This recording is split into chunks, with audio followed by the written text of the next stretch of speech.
From Blackfoot to Teton, we've got your District 6 breakdown right here on the East Idaho Prepcast with Lance Taylor. That's right. It is another edition of the East Idaho Prepcast on idahosports.com, breaking down everything going on in District 6 athletics.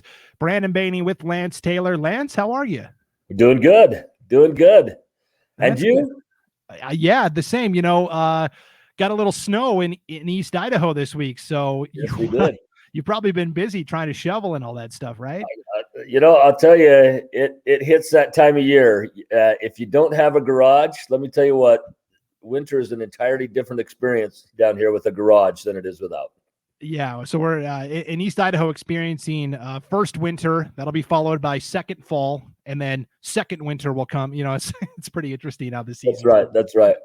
For sure. Well, if you need some winter gear, if you're going to be hitting the slopes this winter, or still want to get out and ride a little bit while the weather is nice once the snow thaws out, you'll definitely want to check out Pure Adrenaline Motorsports. They're the sponsor of this East Idaho Prepcast. Lance is always repping the Pure Adrenaline Motorsports shades, and you can see the logo right there. Yeah. Pure Adrenaline Motorsports, your source for pulse-pounding adrenaline sports apparel and accessories that ensure you have what you need to unleash your inner beast. Let's unleash some of the district soccer brackets, Lance. There's been a lot of action here in the last couple of days. In fact, we're recording this Thursday morning. Wednesday night, we had several district championship matchups. Let's start on the girls' side. Last night, Skyline playing Bonneville, 1 versus 2. Lady Grizz win 3-2 in overtime. They're the district champs. They're moving on to state. Very exciting. Yeah, it is. And soccer tends to provide a lot of upsets. Not quite as many as what I expected yesterday, but I think teams going in are really the teams that should. Yeah, soccer is always unpredictable because this time of year, Lance, there's no ties anymore. So you get to overtime and a second overtime, and then after that, it comes down to penalty kicks. Penalty shots, yeah. And that's really the ultimate wild card. That's where a lot of these upsets occur, is with penalty kicks and things like that. For example, the number 4 seed Shelley is still alive in the tournament and playing for a spot potentially to get to a state playing game because they knocked out Hillcrest on penalty kicks 4-2 after a double overtime period. So it's definitely exciting. So congratulations to the Skyline girls headed to state. On the 3A side in District 6 for girls soccer, wasn't probably too surprising. SugarSalem came in as the top-ranked team. They played number 2 Teton last night and won 1-0. So SugarSalem back at state as well on the girls' side. Yeah, a really tough, game. Those are two very well-matched teams as well. And Sugar excited to go back. I think they feel they have some unfinished business after the last couple of years. Yeah, and Teton now has a chance to advance to state as well. They will have a state play-in match this Saturday at Blackfoot High School, 1 p.m. kickoff. They will play Snake River, the second-place finisher from District 5, and they actually upset American Falls. So I really like Teton's chances to join SugarSalem at state on the girls' side. Yeah, I think they very well could. Now, you remember that play-in game last year happened to be Sugar and American Falls, and of course that was the game that everyone still kind of talks about nowadays with the big dust up between some parents and coaches and players and things like that. And so those two teams at least are set. They get to go in. Now it's the other two teams that won last year that end up going in. Actually, Marsh Valley, I believe, won for District 5 last year. Yes. And but this year, obviously, Snake River and Teton, they get to battle that out for the play-in game. Yeah, that'll be a lot of fun to watch. On the boys' side for 3A, it's going to be a doubleheader of play-in games, Lance. So the girls' match will be first. The second match on Saturday will kick off at 3 p.m., and that will also be Teton. The Teton boys fighting to get to state. They will play Marsh Valley, the second-place runner-up on the boys' side. So Teton lost to SugarSalem in the district championship last night, 6-3. SugarSalem, we know, is really good. Teton, I think, also, like the girls, has a great chance to beat Marsh Valley and advance to state as well. Yeah, they very well could. This is right now, the Mountain Rivers Conference could realistically get 2 teams in for both boys and girls. Yep, and SugarSalem, of course, looks really good after a couple of tight regular season matches with Teton really flexed last night in that 6-3 win. And then the 4A boys, the High Country Conference, congratulations to Blackfoot. We talked about this is where upsets happen. Blackfoot came into districts as the number 3 seed, Lance. They knocked off Skyline, the number 2 seed in the semis 4-0, and beat top seeded Hillcrest last night 1-0. So how about that? The Blackfoot Broncos back to state. Yeah, they are. And of course, Blackfoot going through some fun things right now anyway, made the big announcement on some new facilities that are coming in. That was in the news yesterday, including some athletic facilities. They got like a student center that's coming into their high school and stuff too. So Blackfoot looking up in a lot of places. Yeah, Blackfoot. It seems like they're one of those schools that just, no matter what the sport is, they're always at state. They're always competing, despite being a smaller 4A school. That's right. That's right. Yeah, it's always nice to see Blackfoot well represented. So that's kind of some of the district soccer action. Next week, Lance, we'll be able to preview state tournament matchups. It's going to be really exciting. Yeah, it will be for sure. Yeah. All right, let's move over to football now, where there was so many crazy games. I don't know where to start. I think we have to start with the Emotion Bowl, right? Yeah. What a wild game. That was a game that we had on idahosports.com. Lauren Jensen was on the call for it. It was a really good game. Idaho Falls against Skyline. Skyline was up big. Idaho Falls rallied back and won 38-34. Yeah, most of that in the fourth quarter, and their comeback there. In fact, I'd been watching that, watching the game as far as watching what the score was. I was up in the North Fremont Aberdeen game. I was on call with that. And as I was watching that score, I'm thinking, boy, Skyline's going to run away with this again. Those goalposts are going to stay blue. And then I look at the final score afterwards, and I had to call up Lauren Jensen on the phone. Lauren says, "Yeah, it was really crazy." So, yeah, good one there. And that's the way the Emotion Bowl should be every year. I'm not saying the Idaho Falls should win it every year. I'm just saying it should be a game that's close like that brings out the emotion, Yes, that's why it's the Emotion Bowl, Lance. No pun intended. Right. So yeah, Idaho Falls was trailing 34-17 in the fourth quarter, but Skylar Olson ends up throwing 3 touchdown passes in that fourth quarter. The game winner to Hunter Miller, a 35-yard touchdown pass, came with just 15 seconds to play. It gave the Tigers that 38-34 comeback win. First time in 8 years they've been able to paint those goalposts orange. The winner always gets to paint the goalposts whatever color their schools. They've been blue for a long time, Lance. They have. Well, and Skylar Olson, you and I have talked about him the entire season, about how he's really been the difference in this Idaho Falls team this year that has made them competitive, and I'm not ready. And of course, we've seen on the scoreboard, they're not quite at Rigby's level, right now, and that upper echelon of 5A, but they're very competitive, and they are a team that is good enough to go and knock some teams off in the playoffs. Absolutely. I couldn't agree with you more. Transitioning now to the other big rivalry game, the Civil War, the annual matchup between Hillcrest and Bonneville. Another big losing streak snapped. It had been 7 years since Bonneville had tasted victory. The Bees win 14-11 in a low-scoring game. They get the game-winning touchdown with 1:04 on the clock. So a minute to go. Jacob Perez, 23-yard touchdown pass to Anthem Dalkey, and Bonneville, they're now the last 2 weeks, 2 wins in a row, Lance. Yeah, and for Bonneville, their season's looking up. You look at that, and they had the big win over Shelley.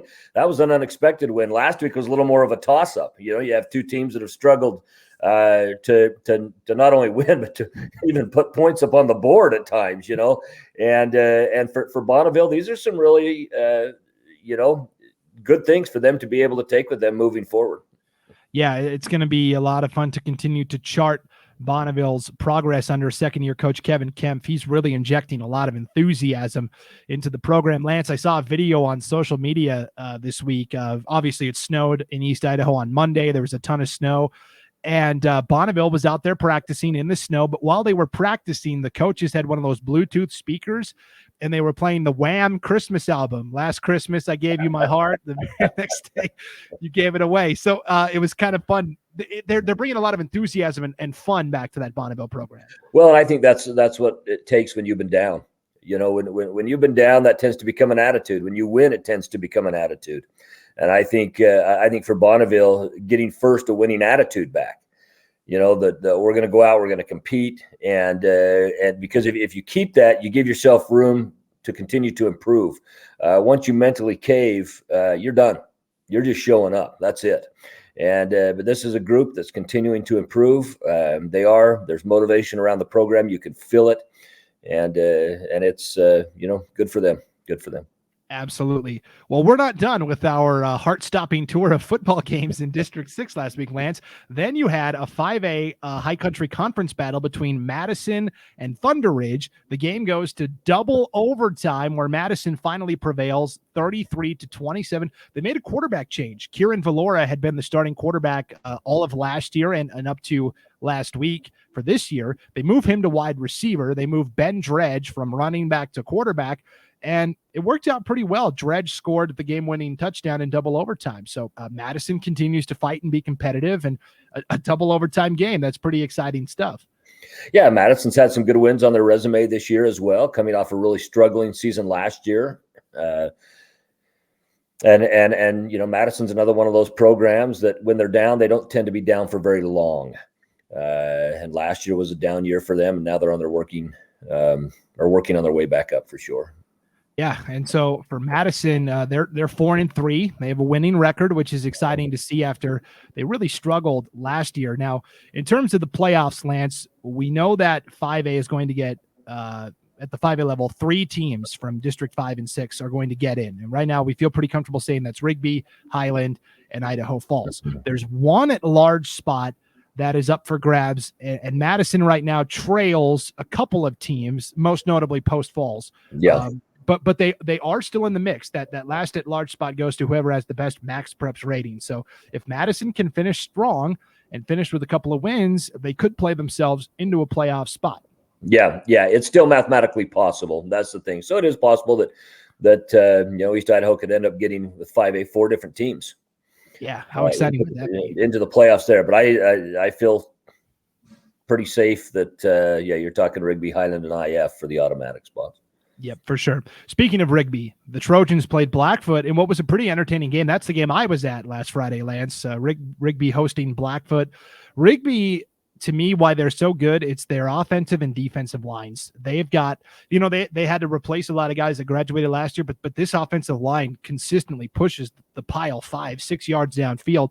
Blackfoot held their own, but they were just a little undersized compared to Rigby. And then that pass rush for the Trojans gave Jackson Grimmett, the Blackfoot quarterback, all sorts of problems. But I'll tell you, Blackfoot hung tough. They were able to get a couple of takeaways. They picked off a pass right before halftime. And I like Blackfoot. We talked about they're kind of the mystery team. We don't really know how good they are. I think Blackfoot, with the way their defense plays, was really impressive. They only gave up 24 points to Rigby in that loss. They lost 24-13. Yeah, that's right. In fact, Blackfoot has impressed me this year. But again, I think the key to Blackfoot is you got to have some consistency week in and week out. They come and they beat a really good Skyline team, and then go down and lose to Preston the next week. Preston team that then following that week lost to SugarSalem, and then Blackfoot comes up and plays very competitive against the number 1 ranked team in the state in both polls, Rigby. And so I think if you're Blackfoot, you've got the talent there. It's a matter of being consistent week in and week out. Yep, 100%. And you see that inconsistency a little bit in the first half. Javante King had 5 catches for about 80, 90 yards. In the second half, he only had 1 catch. So and that's the thing with Blackfoot is when Javante King is covered, they need to find those other guys, Luke Moore, Deegan Hale, players like that. So, yeah, look for your check down receivers. Yeah. And but Blackfoot, after I had a chance to call them in their game against Skyline this year, I have my feet in the Blackfoot camp as far as what they can do. And Blackfoot really is a team that has that talent to get up there and compete with anybody and potentially win any games, but they have been very up and down at times. Absolutely. So when we look at the 4A postseason picture for football, in District 6, they get 2 automatic spots, and then there are 4 at-large bids that are available to the 4 teams with the highest max preps ratings that don't get automatic spots. So I think we feel pretty good about saying Skyline, Blackfoot, Shelley, all in. One of those will be via an at-large spot. Does anybody else have a chance? Bonneville, all of a sudden, Lance, even though they're 2-5, they have a max preps rating of 1.6, and it puts them squarely in the conversation for an at-large bid. We could be talking about Bonneville potentially getting to the postseason. They're currently ranked 15th in the entire state of Idaho for 4A football on the max. Yeah, that would be an amazing story if Bonneville was to make it. I'm not ready to give heavy favoritism that's going to happen. Or at least heavy odds that's going to happen. But obviously, it's another one that's mathematically possible. Right. Another one of those mathematical equations. Because right now, if the playoffs started today, Lance, the 4 at-large bids would go to Shelley, Lakeland, Valley View, and Bonneville would get that last spot. So yeah. It's pretty interesting. And we'll have to see how the Bees do as we continue towards the end of the regular season. Yep. And they're on an upswing. Absolutely. And they've got an opportunity to pick up another win. I think they're at Thunder Ridge this Friday. Lance, Thunder Ridge is a team that's been down a little bit, coming off a crushing double overtime loss. Yeah. I think this is a good spot for Bonneville to be in. I think it is. It's going to be a test for Bonneville because again, this is a step up in talent from what they've played last week with Hillcrest. Obviously, you have the emotion of having that be a rivalry game last week, but I think personally that Thunder Ridge handily wins this game. Okay, all right. We'll see. We have differing opinions. That's why I like having you on, Lance. Let's look at the rest of the 5A, 4A high country games coming up this week. Skyline's at Hillcrest. Should be a win for the Grizz. The big matchups that we're looking at, Shelley at Blackfoot. If Shelley wins, all of a sudden there's chaos in the high country conference. That's right. And that's one that it could happen. I mean, there's several intriguing games this week. That is one of the intriguing games. Happens to be Shelley and Blackfoot. Well, yeah, let's talk about it. If they win, then you've got a 3-way tie at the top between Blackfoot, Skyline, and Shelley, and all three teams have beaten each other. Shelley, they're on a little bit of a downswing, right? They've lost 2 in a row. They lost to Pocatello 42-28 in a non-conference game last week, following that surprising loss to Bonneville. But they still play Blackfoot and Skyline in the last 2 weeks, so Shelley still could win the conference. Yeah, they still could. In fact, you look at those 3 teams in these last 2 weeks, it could go to any one of those 3 teams. And so, that's what we expect things to come down to. Sometimes it's more obvious than what that is. But and it's not one of those with Shelley that we look and we just say, well, they've got a mathematical chance. They've got a legitimate shot at it. It's not one of those where we say, well, there's 2 really good teams and then a really bad team in there. No, we got a Shelley team that has proven this year that they can put wins up on the board. They've struggled the last couple of weeks, but again, they're kind of like Blackfoot in the sense that we know they've got some talent there. It's a matter of having that consistency to be able to put it out on the field each and every week. Yeah, and one note on Shelley. Here's what I heard, Lance, about they had the really close victory over Hillcrest, the loss to Bonneville, and now this loss to Pocatello. I heard that for the Hillcrest and Bonneville games, it was right in the middle of potato harvest. Yeah, it was, but it affects teams different ways, right? It affects teams different way, and they're not the only team facing that. Right. Other teams won who had that. I mean, Preston doesn't have spud harvest. Sugar does. Sugar stepped up and beat Preston. And so it's just one of those things. Spud harvest can make a difference, but teams are still practicing. They're still playing. So I think that comes down with coaches. You got to get a little bit more creative with your schedule as far as practice goes. And how you're doing that. Most teams from schools that get out for spud harvest will try to have at least one of those 2 weekends off during spud harvest. Right. But again, I went up, had the North Fremont Aberdeen game last week. North Fremont played a great game, and those kids mostly work the spuds as well. So yeah, I think the only point I'll make with that is that Shelley is the smallest 4A team in the state. They are. Their depth is not where the other teams are that they're playing. So that's right. And that can make a difference, but that can make a difference every game. Right. As well. Right. Depth can hurt you every game. And, I just look and say, they had a couple down weeks and just time to kind of get the ball going again if you're Shelley. For sure. For sure. All right, the 5A High Country Conference, Lance, 2 big important games, both of them going to be on idahosports.com. Let's start with the game everybody's been circling for weeks now. Highland at Rigby. Winner of this game more than likely wins the conference. Yeah. And my pick for that is Rigby. I believe Rigby's going to step up and win that game. However, that would be a pick'em game in Vegas. It's I mean, how do you bet on a spread in a game like that? Because I've had a chance to call Highland this year as well. And when they played Alta, Utah, and Highland's a very good team too. I think it's going to come down to kind of what you mentioned as a big strength for Rigby earlier on in the show today, the offense and defensive lines. I think that is really going to be the difference here. Well, and it's interesting because that's also Highland's strength. Highland's defensive line is phenomenal, and their offensive line is maybe just a half step behind Rigby, I think, in terms of talent. So I really do think this game is going to be won in the trenches. Absolutely. I think the other key is going to be with Rigby on offense. Tiger Adolfo is a great quarterback. He didn't beat Blackfoot with his arm last week. He beat them by scrambling outside the pocket and taking off and running. So if Highland can keep him in the pocket and keep him immobile, I think their chances of winning increase. But I agree. I lean towards Rigby in this game. The one equalizer that we could see is the kicking game, where Highland has Ian Hershey, a kicker who's made a 48-yard field goal, a 49-yard field goal this year. Yeah. So that could also tilt it in Highland's favor. This game is as close as it could be, though. Yeah, it is. And this game, of course, is going to be played at Rigby this year.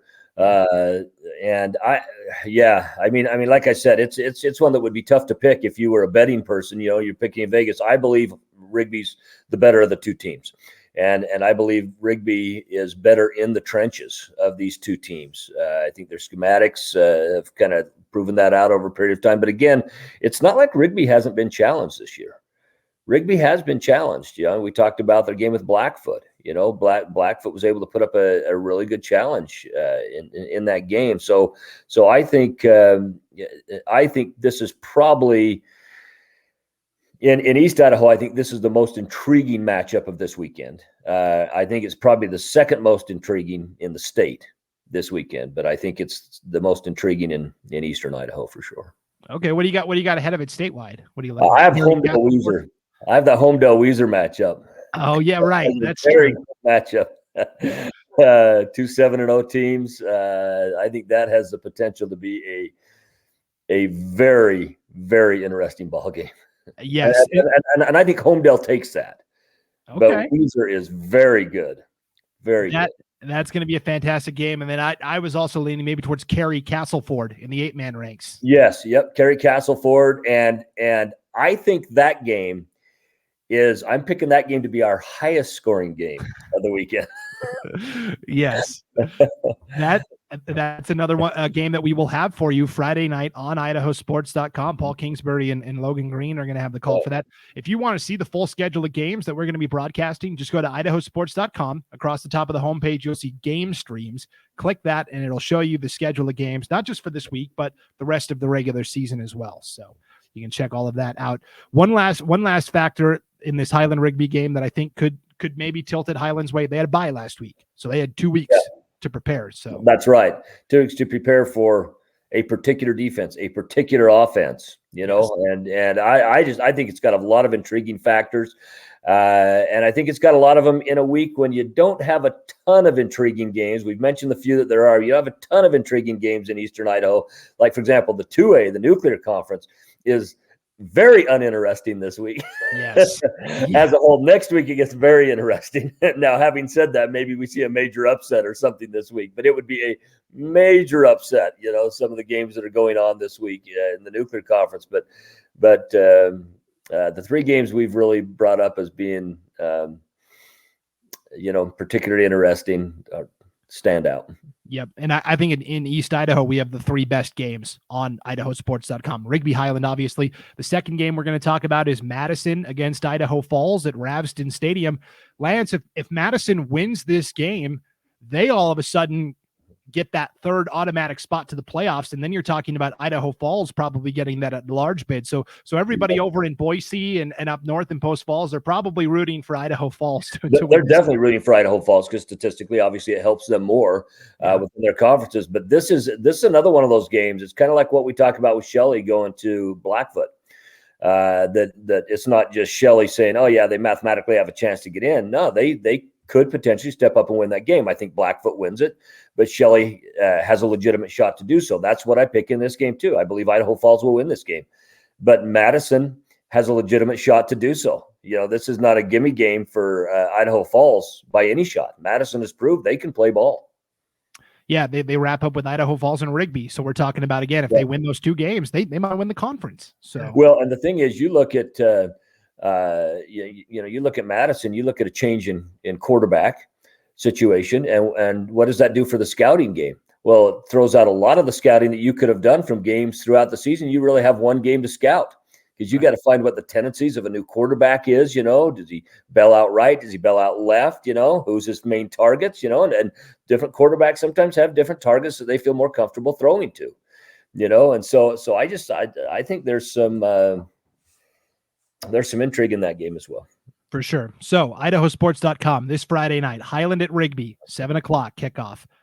You've got Madison against Idaho Falls, 7:00 kickoff. The third game we're going to be bringing to you live on video on idahosports.com Friday night as we jump now to the 3A ranks, Lance, is this big matchup between South Fremont and SugarSalem in Sugar City. This is going to be a fun game. It is. Both teams still feel like they have a little bit to prove. It was a three-way tie-in conference last year. Had to come down to a Kansas City playoff evening that was held at Madison High School. Sugar ends up winning it and then going on and winning the state championship. But a lot of people, you've got to remember, Sugar's only lost last year in the regular season, came in the final game at South Fremont. And I'm talking final game of the regular season. And so, South Fremont comes in feeling they can win that. They had a very good start to their season. They started out 3-0 and then went through some struggles. Sugar was just the opposite. Sugar started out 0-2 and then started picking things back up. And this is a game that, again, I think kind of falls under those Madison lines that this isn't a gimme. Sugar's ranked right now. They're back in the polls and stuff. This isn't a gimme game for Sugar. I'll be on the PA for that game. But this is a game that I pick Sugar. I believe they will win this game. I believe they're the better team. But South Fremont could step up and win this game. I would not put money on a pick'em in Vegas with two teams. And South Fremont won the matchup last year in the regular season. Yeah, that's what I'm talking about. Their last game last year in the regular season. I shouldn't say last game. It was the second to last game because Sugar played a mountain home team after. This is their last conference game. It was their rivalry week. And everyone had, including me, had Sugar picked to win that game. And South stepped up and played a great game. Yep. Two teams get to the playoffs from District 6, so both of these squads will be in. But for South Fremont, a win would give them a much better seed line because of the teams get seeded now according to their max points ratings. So. That's right. Yeah, that'll be a good game. That'll be a good game. Yep, for sure. All right, 2A nuclear conference. You mentioned it, Lance. There's not a ton of intrigue. Ryerie's at North Fremont. The other matchup is Firth hosting West Jefferson. Firth continues to look good. 53-0 win over Salmon. And then interesting game that you were at last week, Lance, to broadcast. Aberdeen against North Fremont. Huskies win 44-18. What'd you see in that game? It was really interesting. I had that pick to potentially be an upset. I felt Aberdeen was a good enough team they could step up. And the second play of the ball game from scrimmage, Aberdeen has a 60-yard touchdown run. And then after that, the wheels just kind of came off. North Fremont comes back, scores, and then North was just so consistent. I mean, Ben Lenz really has his team moving well. Jordan Lenz, his son, was fantastic. They just couldn't keep up with him. He had several long runs. In fact, in the fourth quarter, North Fremont stopped Aberdeen on the 2-yard line on a 4th and goal. On a 2-yard line. And then the first play from scrimmage after taking over on downs, Jordan Lenz runs a 98-yard touchdown, and they were just unable, speaking of Aberdeen, to be able to hang with his athleticism as he hit those corners. But this was interesting. Aberdeen moved the ball. They moved the ball all game long, but then just something destructive would happen, 4th and goal, not able to punch it in, fumbles. Those types of things just really, really hurt Aberdeen. But Aberdeen put up a lot of yards. If you were looking at just the stats on this game, you'd say, man, this was a pretty close game. But they just couldn't punch it in. Yep. And so we have to wait one more week for that big matchup between Firth and North Fremont. That will be at North Fremont, and we will have that game for you next week on idahosports.com. That's going to be the best game in East Idaho for sure. No doubt about it. Let's move on to the 1A ranks, the 8-man game. Butte County continues to look good. 40-6 win over Chalice. Rockland shuts out Mackey 62-0. North Gem defeats Water Springs 62-24. Now, Lance, we were talking about Water Springs 1-5 and needing to probably string together some wins to make the playoffs. As I looked at the 1A D2 bracket a little more closely, Lance, it's all predetermined. It's one of only 2 classifications in Idaho that has it all predetermined. And District 5 and 6, the Rocky Mountain Conference gets 3 teams this year. So Water Springs, I think, no matter what happens, is in. But they need to start playing better and getting some stops on defense. Yeah, and what Water Springs has a couple of athletes that are very good that can get out and have the potential to be game changers. To me, it's kind of been the supporting cast. A lot of young players. Of course, you get that with your 181, 182s anyway. You'll see a number of freshmen out there and stuff. But when I had Water Springs earlier in the year, like I said, they have some players that can keep them in the game. They just struggle having enough players who can win them the games. Yeah. And so they have another tough task this week at Rockland. Rockland is a team that's playing really well. And again, North Gem, Rockland, Water Springs, all going to get in. It's only a 4-team league. Mackey is the other team, and they're winless and struggling with depth and things like that. So, and that they play North Gem this week. That game was supposed to happen a couple weeks ago. They had to postpone it because of illness, and now it's being made up this week. So, Water Springs. Here's what they're playing for when they play Rockland this Friday, Lance. If they can finish second, they'll get a home playoff game. If they finish third, they have to travel to either Cary or Castleford, whoever wins that game this Friday. And you want to avoid that at all costs. Yeah, that's right, because either one of those teams is a matchup you look at and say, wow, that bus ride home might be awfully tough. Yes. Yeah, for sure. Grace is 3-3, kind of quietly under the radar. They had some tough losses to start the year. They've kind of quietly put it together, Lance. And right now, the 1A D1 playoffs, the 5 conference champs are in. The other slots are given to it's all at large, given to the next best teams with max preps ratings. Right now, Grace would be in the playoffs, and I think you talked about Grace a lot in the preseason and liking what they bring to the table. I think they could be a sneaky team come the playoffs. I think they could too. They started out just really struggling, and now have put together some wins. And I had them at Water Springs actually earlier this year. And I think that might have been the game that was the turning point for them. They really found a couple things out about themselves that I'm not quite sure they knew or knew that they were as effective as they were with those things, early on. But Grace, I still feel at that level that Grace is a team that could step up and go very deep in the playoffs. Absolutely. And of course they play Chalice this Friday. They travel to Chalice. That's always a tough road trip, but they turn around next week and will host Butte County in a game that will definitely decide the conference title. If Grace wins that, you're getting a top 5 seed. You're getting a first round bye. You're probably getting some home playoff games. That's right. And that's another one of those that going into that game, just out of sheer eyeball test and stuff, I think I would have to pick Butte in that game, barring any major injuries happening this weekend or something, but I'd have to pick Butte. But again, Grace is good enough that they could potentially step up and win that game as well. It's not one of those you go in and say it's going to be a blowout. I think I can say that with the North Fremont Rigby game this weekend. I couldn't say that with a Butte Grace game. Right, for sure. It very well might be, and if there is a blowout, I don't believe it would be Grace blowing out Butte. I think it'd be Butte blowing out Grace if there is a blowout. But I plan on that being a very, very good game.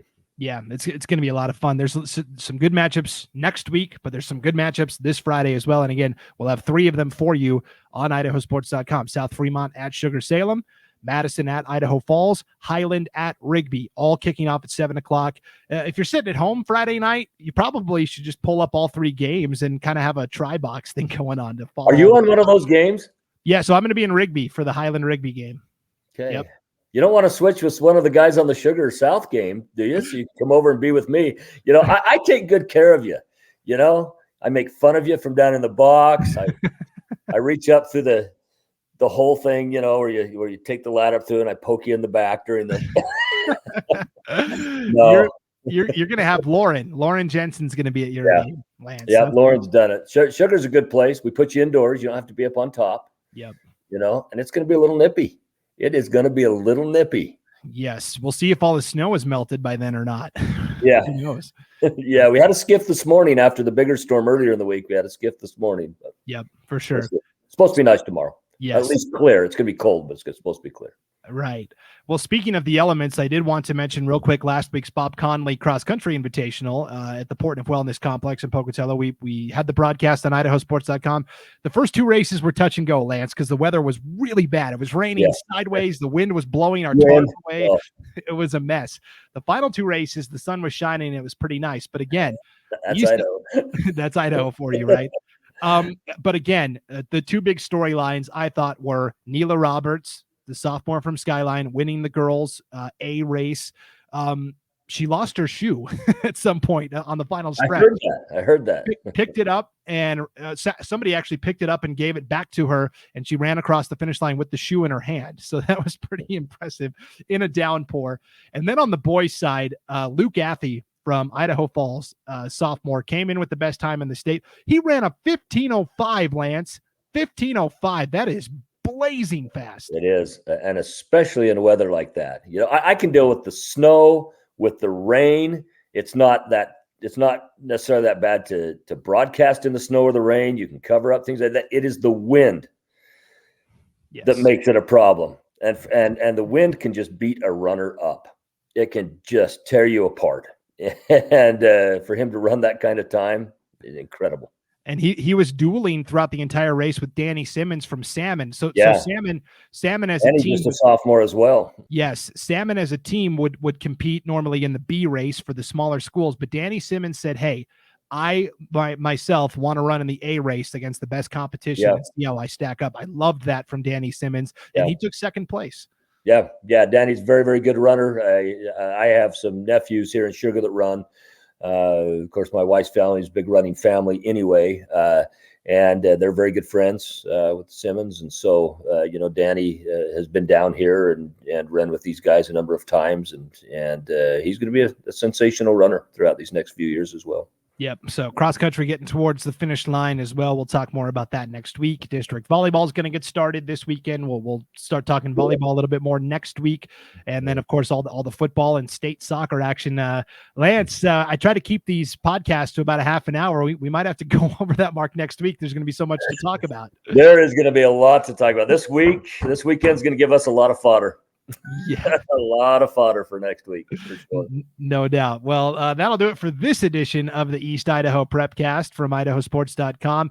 Thanks again for tuning in or listening. However you do that, you can get it at idahosports.com. Wherever you download your podcasts, you can also see the video on the idahosports.com YouTube channel or our Facebook page. It's brought to you by Pure Adrenaline Motorsports, your source for pulse-pounding adrenaline sports apparel and accessories that ensure you have what you need to unleash your inner beast. Right there, it's somewhere up in our right there. Yeah, there it is. And by the way, I just want to give shout outs to my dog, who's been very quiet during this. As we know, the dog, of course, you and I have both had our dogs make noise during podcasts this year.